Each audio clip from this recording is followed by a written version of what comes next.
Second 4 o'clock game, we got Duke, who's 3-0, traveling to Middle Tennessee State, who's 1-2. Duke favored by 14.5 points on ESPNU. Malik Murphy has gone 78 to 122, thrown for 801 yards, 8 touchdowns, 3 interceptions. Star Thomas is at 52 carries for 203 yards. Jordan Moore's at 23 catches for 306 yards and 2 touchdowns. Nicholas Battiato has gone 65 and 99, thrown for 875 yards, 4 touchdowns, 3 interceptions. Jaden Credle has had 27 carries for 69 yards and a touchdown. And Omai Kelly has had 14 catches for 285 yards and 3 touchdowns. Duke has played MTSU at one point in their history, and they won that game. In 2019, they won 41-16 at MTSU. They're going to be at MTSU again. I think what's really interesting in this game is, can Duke move to 4-0? Because Duke might...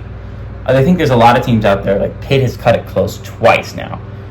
Duke has also cut it close twice. And I think it's a little bit different from Pitt, because Pitt has played 2 pretty solid football teams, and 2 football teams that they were not favored against in Cincinnati and West Virginia. Duke has played 2 football teams. I believe they were underdogs in the Northwestern game, but they were significant favorites in the UConn game. UConn should not have kept that game as close as it was.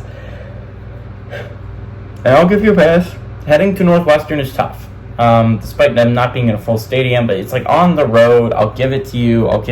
Northwestern's a solid squad. Playing them at home is going to be a hard-fought win, and you fought hard and you got the win. But at home against UConn, Duke, do better, guys. UConn is not a good football team.